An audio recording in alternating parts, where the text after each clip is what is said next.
At 4:37 in the morning on March 15, 1943, Lieutenant James Harper stood on the bridge of the destroyer HMS Starling, staring out at the pitch-black North Atlantic.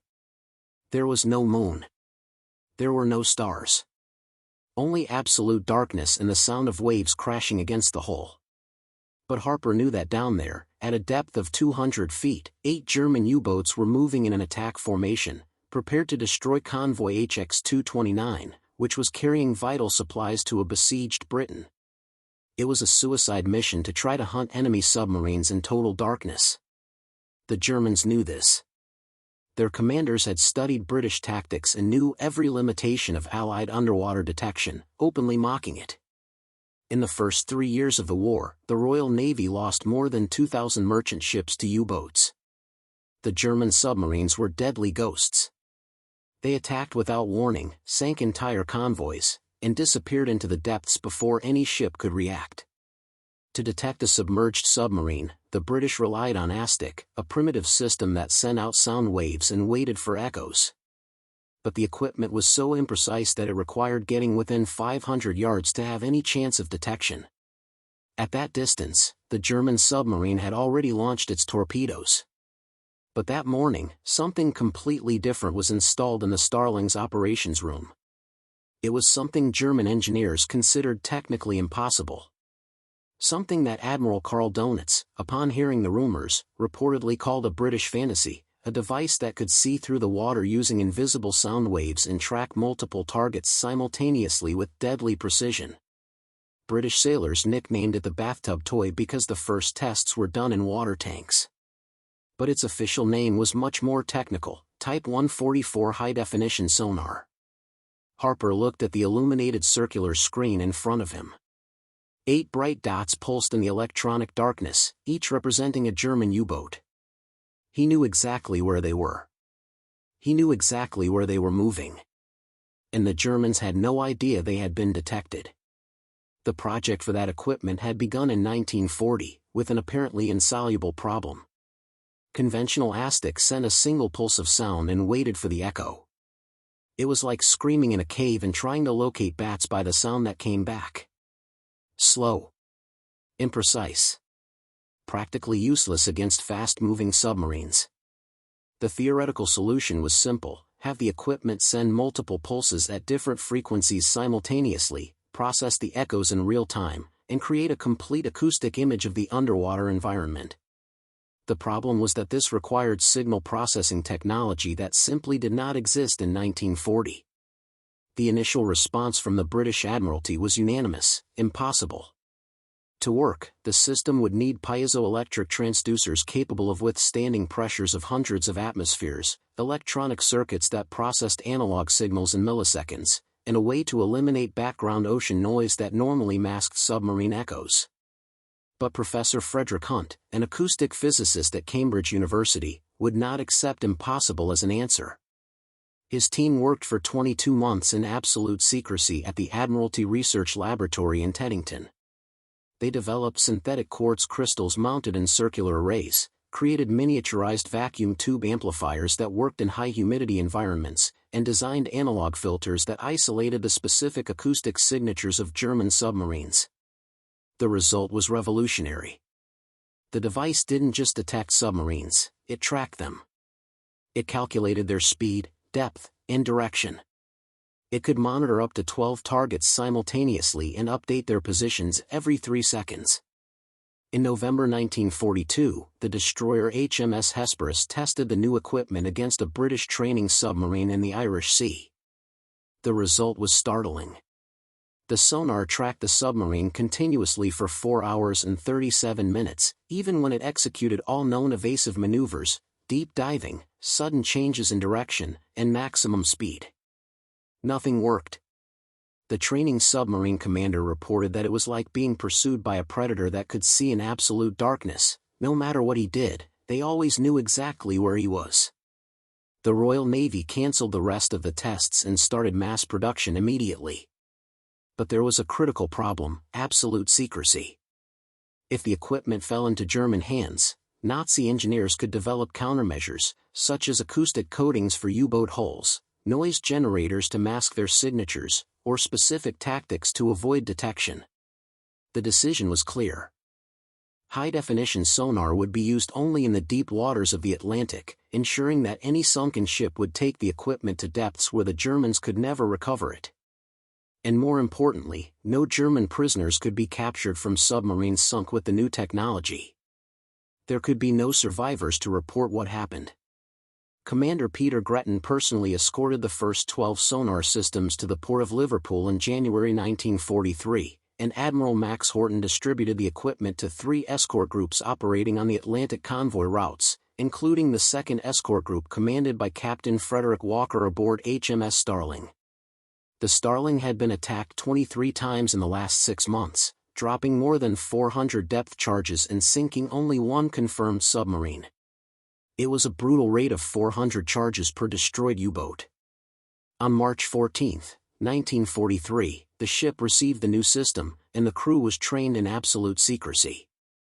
The equipment was marked only as Detection Apparatus Type 144 Secret Classification A1.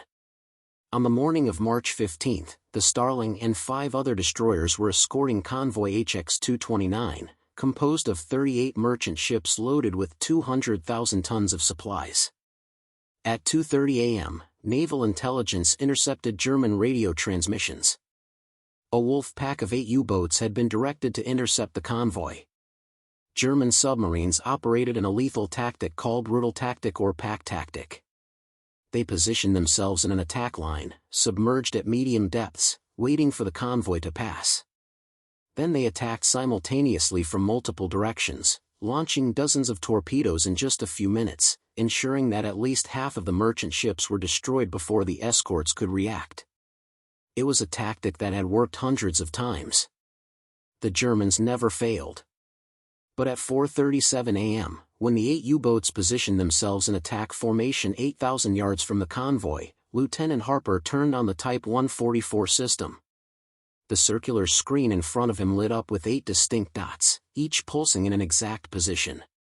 Harper could see everything: the distance, the depth, the speed, the direction. It was like having X-ray vision through the ocean. He calmly reported 8 confirmed contacts at distances ranging from 6,200 to 8,400 yards in depths between 180 and 240 feet. Captain Walker did not hesitate. He had waited for this moment for years and ordered all escorts to execute Attack Alpha. What happened over the next 6 hours would forever change the balance of the Battle of the Atlantic. At 4:52, HMS Starling positioned itself directly above the first U-boat. The German submarine was at 220 feet, moving at 6 knots, completely unaware it had been detected. The Starling dropped a pattern of 10 depth charges.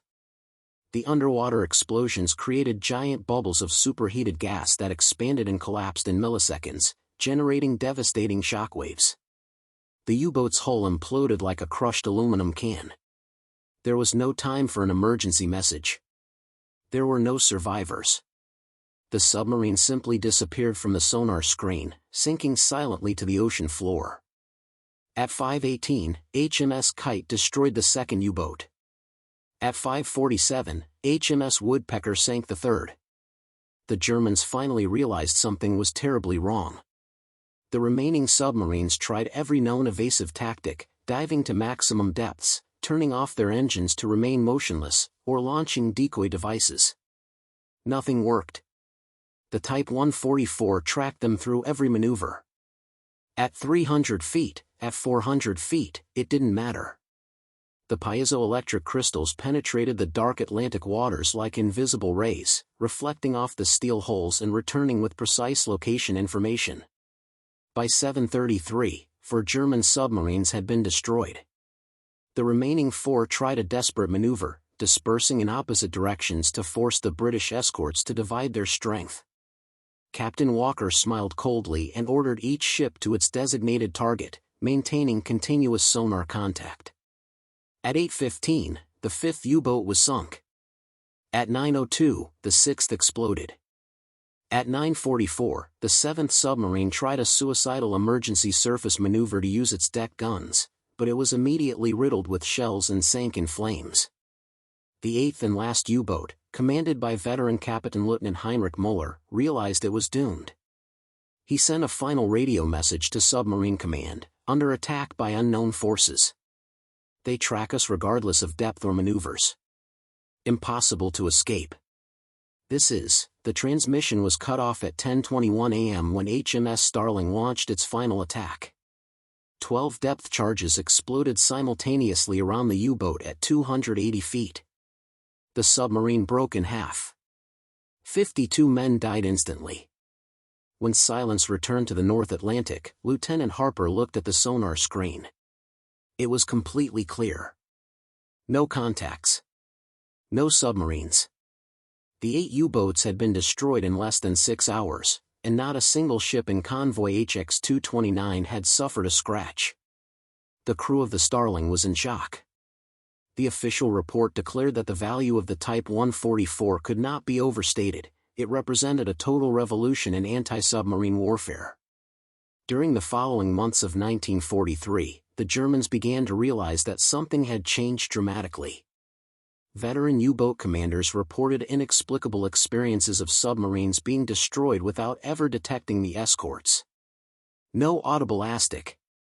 No signs of approach. Only sudden explosions and death. German naval intelligence tried to find out what was happening but considered it impossible for the British to have developed such an advanced detection system. A report from June 1943 claimed that British descriptions of the equipment were technically implausible and likely disinformation. Admiral Karl Donitz himself reportedly remarked sarcastically that if the British had put advanced signal processing on every destroyer, they must have put entire factories on every ship. But by the end of 1943, British and American shipyards were producing 200 high-definition sonar systems per month. Between March 1943 and the end of the war, the technology was responsible for 70% of U-boat sinkings, even though it was on only 35% of the ships. Its efficiency rate was 400% higher than conventional methods. Admiral Donitz, who had mocked the bathtub toy, never managed to develop equivalent technology and paid for it with the loss of 783 submarines and, ultimately, the Battle of the Atlantic. HMS Starling survived the war and sank 14 confirmed U-boats. Captain Frederick Walker became the most decorated escort commander in the history of the Royal Navy. And the story of the device the sailors called the bathtub toy, the sonar that won the invisible war beneath the waves, was never forgotten.